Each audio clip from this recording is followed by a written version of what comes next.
No one tells you this, but every morning is quietly deciding who gets to continue and who gets eliminated from the game, long before you even realize where you lost.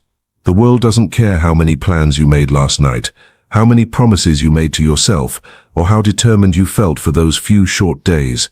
It only looks at that single moment when the alarm goes off, you get up, or you disappear. Morning is not a time for healing. It's surgery without anesthesia, where habits are ripped open, where weakness is dragged into the light and dealt with mercilessly, sleeping a little longer, waiting for the right inspiration, telling yourself today's not the day. These are not harmless choices.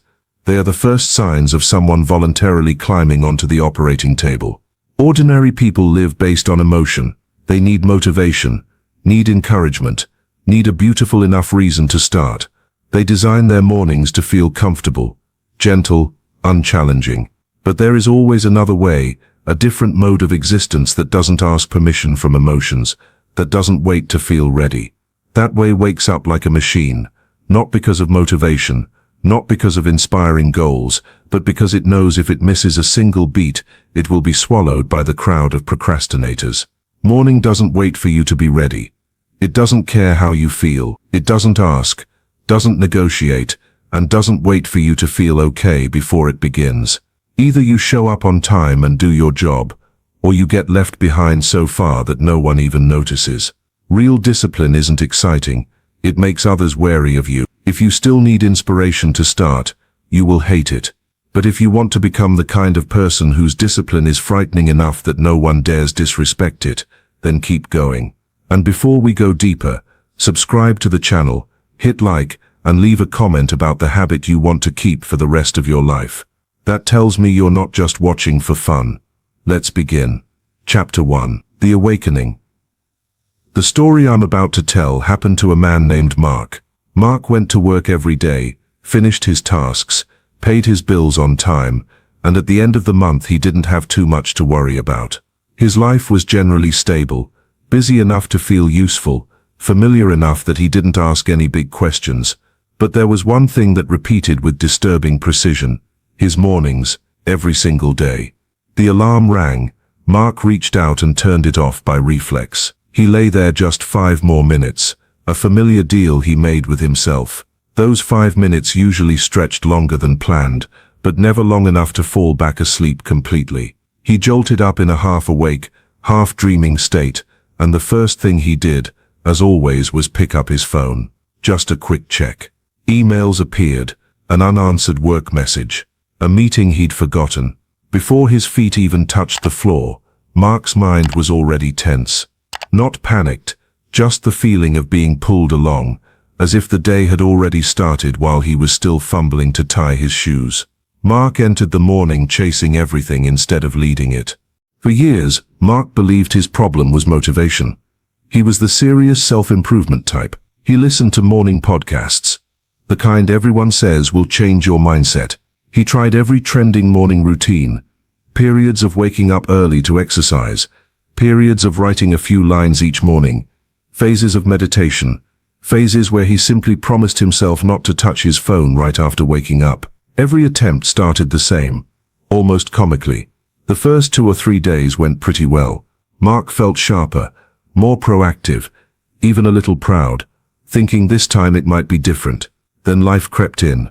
A night of sleeping later than usual. A morning waking up with a heavy head. A very familiar thought appeared. It's okay to take it easy today. And everything slid. There was no dramatic moment of giving up. No clear feeling of failure. Just Mark sliding back to the exact same spot, as if the previous days of effort had never existed. What bothered him wasn't the failure itself. It was the repetition. Always the same cycle. Determination. Good start, fatigue, loosening up, back to square one.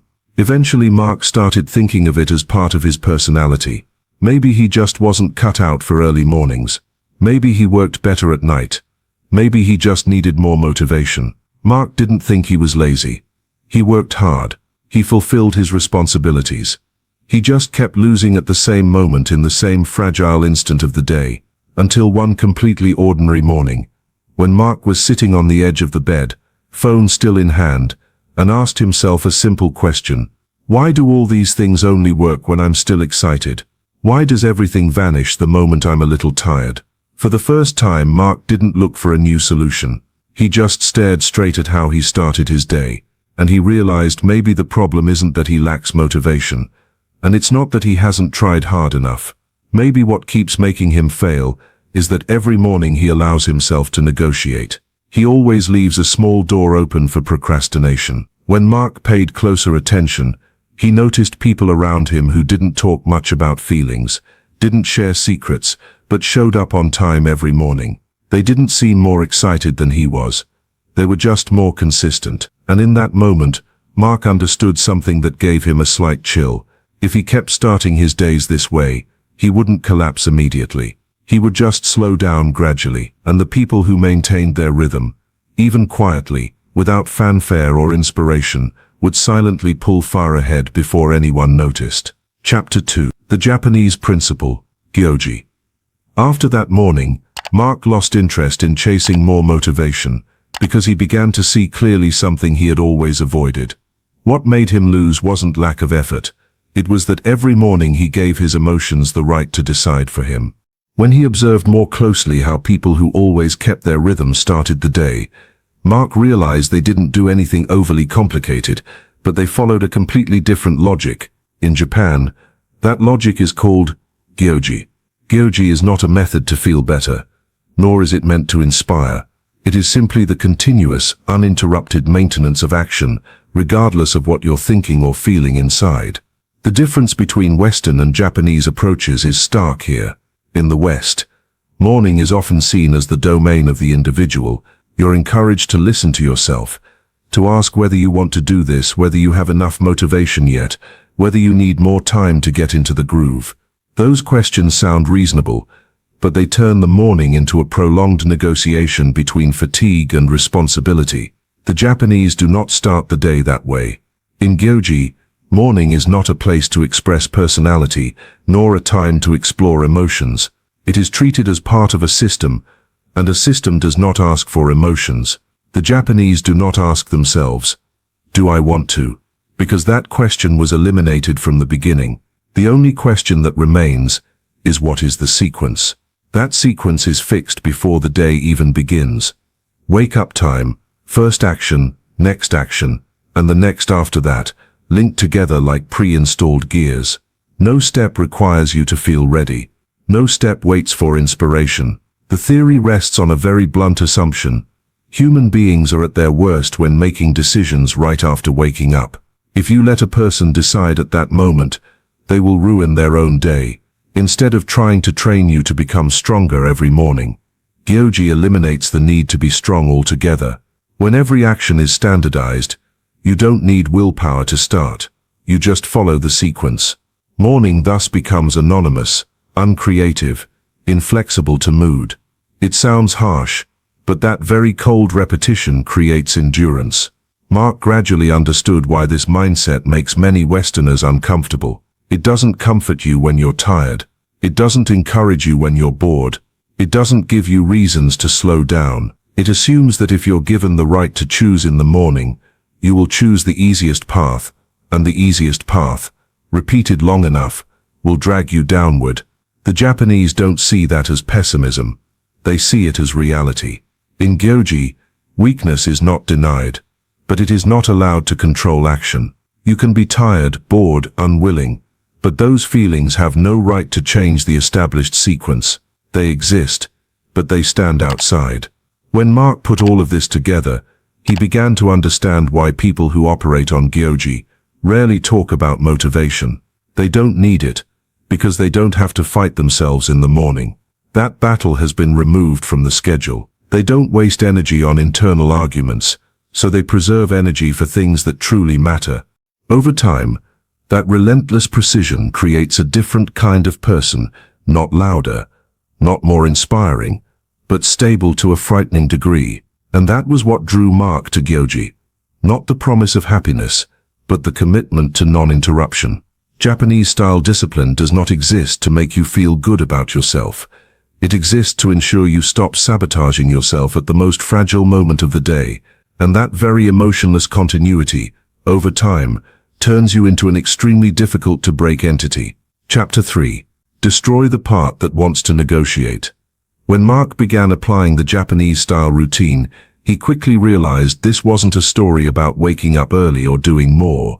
It was a direct confrontation with the most dangerous part of himself, the part that always wants to negotiate. In Gyoji, the Japanese do not view morning as the time to conquer yourself, because conquest implies two equal sides.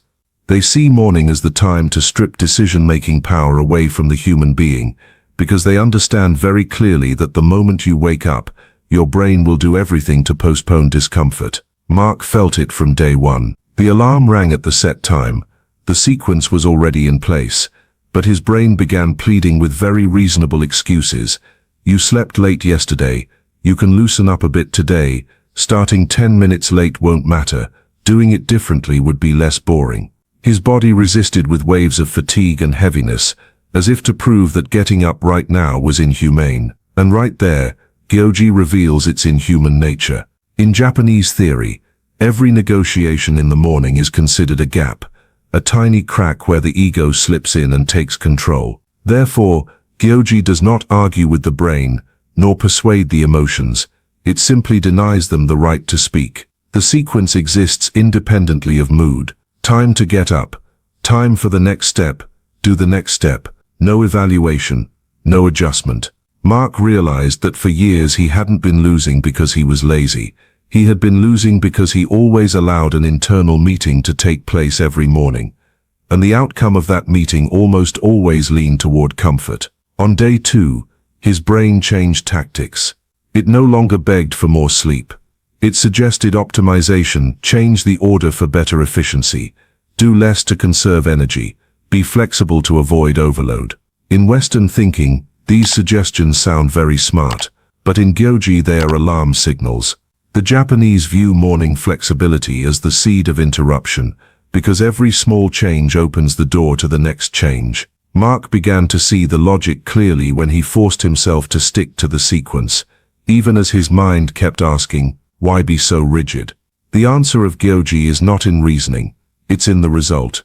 Every time he followed the sequence without negotiation, the internal battle weakened a little. Japanese theory doesn't say kill your emotions. It says don't let emotions hold the steering wheel. You can be tired, bored, unwilling.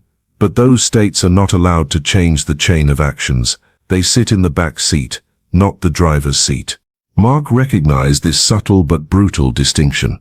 Before, every morning he tried to conquer himself, and every battle drained energy.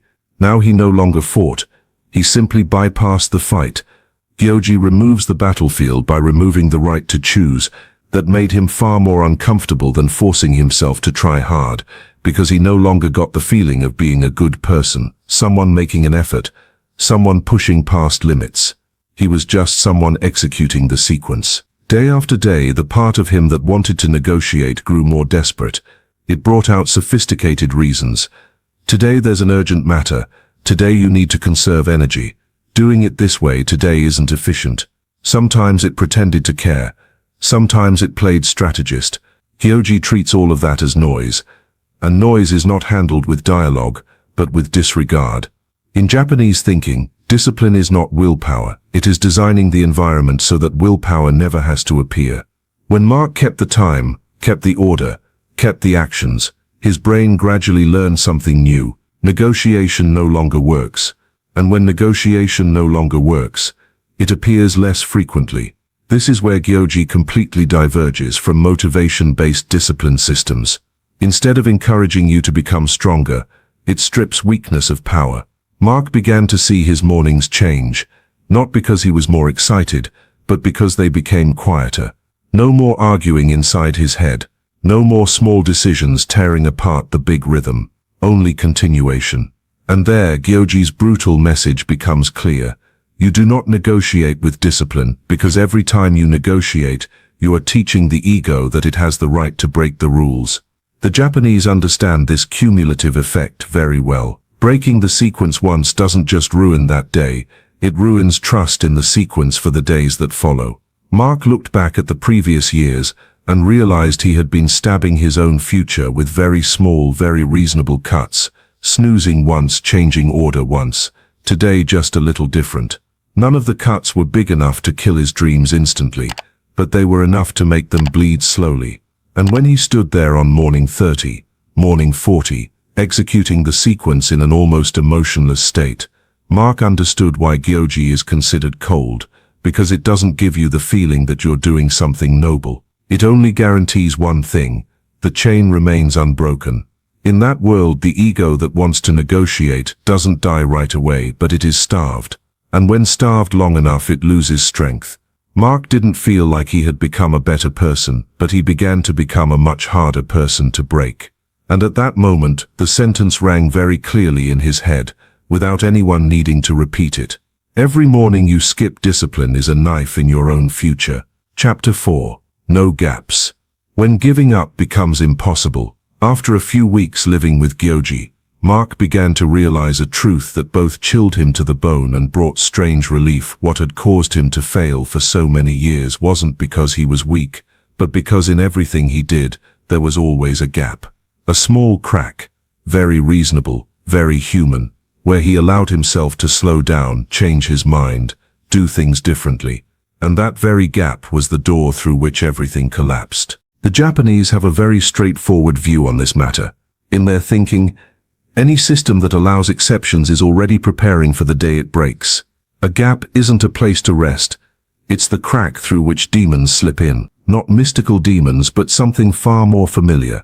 Procrastination, excuses, self-pity, reasons that sound extremely clever but always appear exactly when you're most tired. Gyoji didn't try to patch that gap with motivation or willpower. It did something simpler and more ruthless. It erased the gap from the system entirely. Mark's routine was designed precisely in that spirit. Not long, not complicated. No requirement to feel good. It consisted only of small, repeated, emotionless steps. Time comes, do it. Finish, move to the next step. No evaluation of whether today was good or bad. No asking if he should take a break. And most importantly, no rest days. No let's do something a little different today.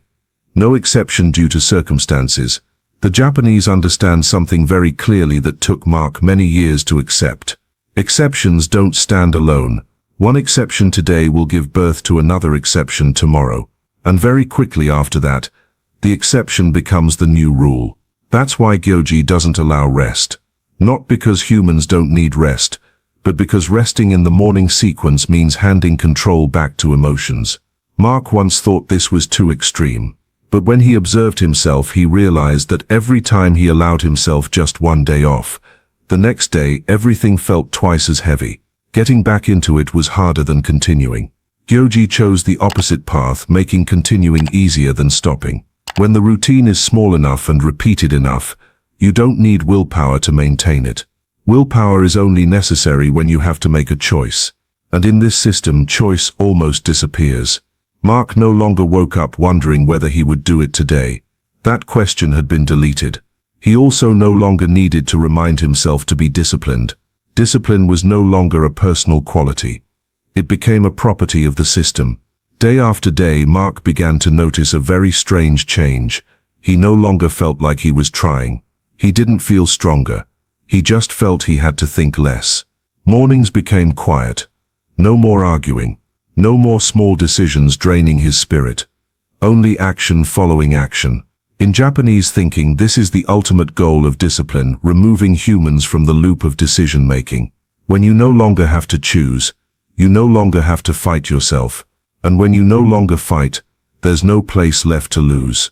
Mark began to operate like a machine, but not in a soulless way. It was a state where energy no longer leaked through pointless internal debates. He finished tasks before he even had time to think about whether he wanted to do them. And the scary part was it worked. Not in an explosive way, but in an unbreakable way. The Japanese didn't build Gyoji to create perfect days. They built it to eliminate the possibility of quitting. When there are no gaps, quitting is no longer an action. It becomes something nearly impossible. You don't need to decide to quit, because that decision-making power was never given to you in the first place. Looking back at the previous years, Mark realized how many things he had destroyed himself simply because he believed he always needed the right to choose. the right to sleep more, the right to do things differently, the right to be flexible. Those rights sound very human, but they were exactly what forced him to start over again and again. Now, with the right to choose removed from his mornings, something strange happened. He began to move forward without feeling like he was moving forward. No sense of victory, no sense of pride, just continuation. And in the world of Gyoji, continuation is the most terrifying thing, because a person can quit when they still have choices, but a person with no choices has only one direction left: forward. Mark no longer needed willpower. He no longer needed motivation. He only needed the system to remain intact. And it was at that moment he understood the key sentence that once sounded like exaggeration, but now felt completely obvious: real discipline doesn't give you choices. It removes choices from your life. Chapter 5. The morning of something that is no longer human. After some time operating this way, Mark realized something very strange. He wasn't happier. There was no excitement upon waking, no special joy when completing the morning routine. If he was honest, most of the time he felt quite empty. But in exchange, three things began to appear very clearly, in a way that both chilled him and made him never want to go back. Stability, something terrifying, and an almost unbreakable feeling. Mark's mornings no longer resembled the mornings of those around him. While they were still sleeping an extra 10 minutes, he was already up. While they were scrolling on their phones, he had already completed the first necessary tasks of the day. While they were wondering whether they should get serious today, Mark had already gone a distance without needing to ask. He didn't wake up with a sense of victory. He woke up like a machine starting on schedule. Nothing more, nothing less. And that was exactly what made it terrifying. Others lived in a state of prolonged procrastination. They talked about goals, talked about motivation, talked about getting in the right mindset. They scheduled tomorrow, next week, when things are more favorable. Mark no longer participated in those appointments. He didn't need motivation to start, because starting was no longer a decision, it was a reflex. He didn't need to remind himself to be disciplined, because discipline no longer lived in his head. It lived in the sequence. And when discipline no longer depends on mood, it becomes incredibly hard to break. Mark realized he was no longer swayed by tired days. Tires still do it. Bored still do it. Don't want to still do it. Not because he was stronger than before, but because the human part that once demanded negotiation had been starved for too long. It still existed, but it no longer had the strength to control his actions. Mark's mornings became so quiet, they were almost emotionless. No arguing voices in his head. No internal meetings taking place. Just action following action. On time. In order. While others were still trying to feel ready, Mark had already completed the most important tasks of the day. No one applauded him. No one praised him for living a balanced life. But he began to notice something else in the eyes of those around him. Wariness. Not because he talked a lot, but because he always showed up. Not because he flaunted discipline, but because his results were already there before others even started. Mark didn't become a better person. He didn't become an inspiring person. He became something stable to the point of discomfort. Something that doesn't waver with emotion. Something not swept up by the erratic rhythm of life. Something that once in motion is very hard to stop. And that was when Mark understood why this system isn't for the majority. It doesn't make you feel good. It doesn't make you more loved. It turns you into a fixed point in a chaotic world. Something others can no longer rely on your procrastination to feel comfortable. Mark's morning was no longer the place where he tried to become someone. It became the place where he eliminated the possibility of becoming a quitter. And looking back, he understood that he never needed to become the best. The only thing he needed to become was something that never quits. If you understand what you just heard, subscribe to the channel right now, because this isn't a place for entertainment. It's a place to eliminate weakness. See you in the next video, where we continue to dissect the things most people don't dare look at directly.